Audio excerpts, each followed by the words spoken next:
I'm Tony Scott with Monet TV. We are here at the GSMA NFC and Mobile Money Summit in Milan. I am speaking with 3V's Mr. Kieron Guilfoyle. How are you today, sir? Pretty good, Tony. Excellent. Listen, for all the people out there in Monet TV land, why don't you give us a brief overview of 3V and what you're doing here at the conference?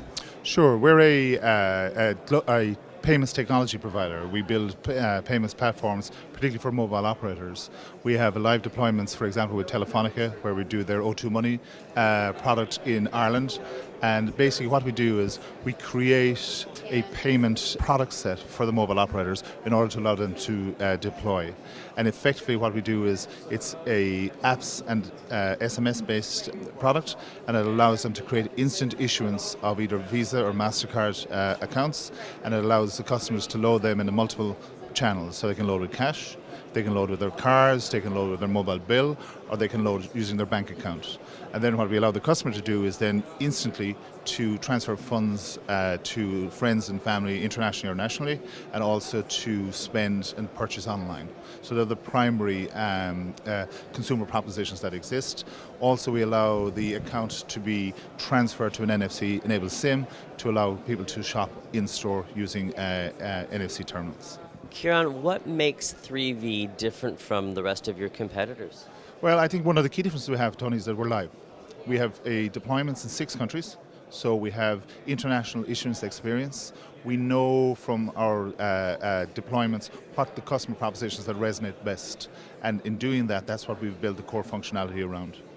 I had a chance to look at your demo here just prior to you and I getting on camera. Really nice UI, seems fairly simple, which I think is an important feature, you know, when it comes to, and of course it's on an iPhone, which not that I want to be the larger proponent of the iPhone, although I am.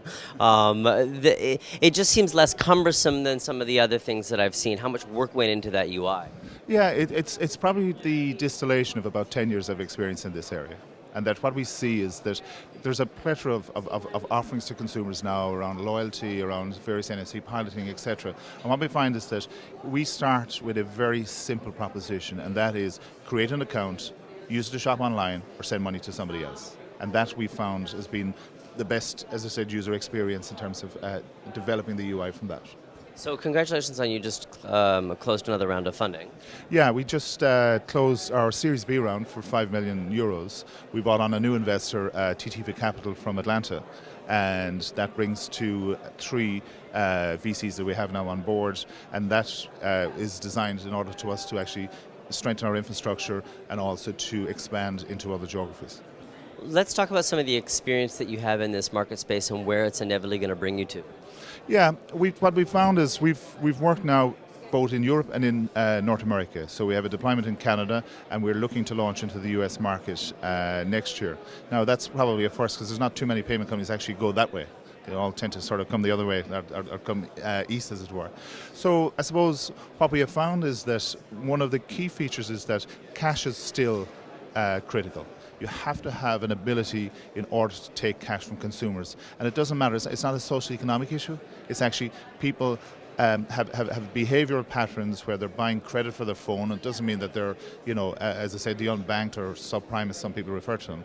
It's actually, it's harnessing people's natural sort of habits, so they may be going in to buy a newspaper, going in to buy mobile phone credit, and what you want to do is to give them that extension, that cash loading extension.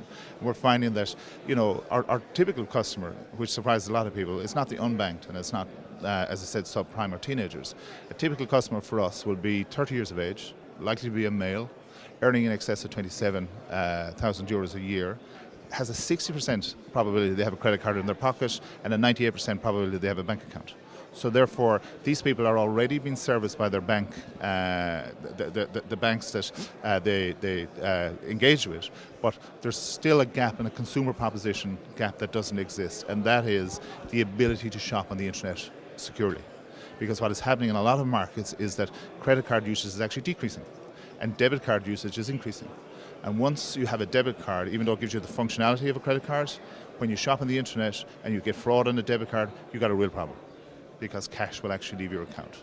And what we're finding is that we're almost like a fire break for debit, so that people use our service in order to shop securely.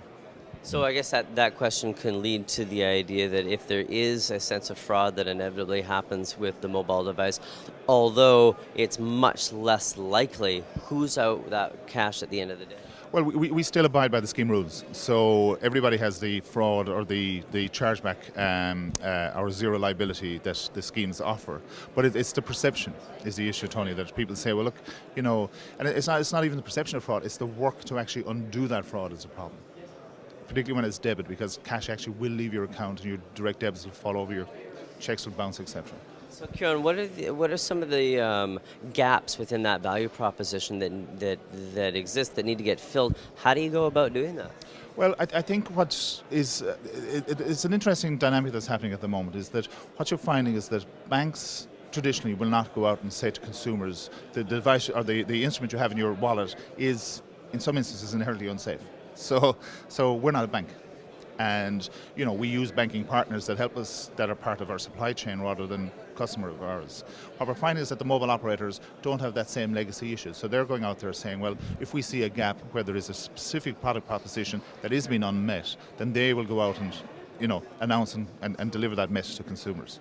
So is that one of the things that you're going to be concentrating on as well this next year, is trying to fill that proposition level? Yeah, very much so. I mean, we see our market as being within sort of first world economies in Europe and in the United States, and we would see from the evidence of what we're seeing in terms of customer acquisition that we're getting with some of our clients, we're seeing that resonates right across all markets. Kieron, thanks very much for taking the opportunity to speak with us here today at the GSMA. I hope we get a chance for an update again in the future. Congratulations on an excellent round, and I hope for you some great success in an ever-expanding ecosystem. Thank you very much. I've been speaking with 3V's the Chief Executive Officer and Founder, which is also very important, Mr. Kieron Guilfoyle, here at the GSMA NFC Mobile Money Summit in Milan, and I'm Tony Sklar with BNet TV.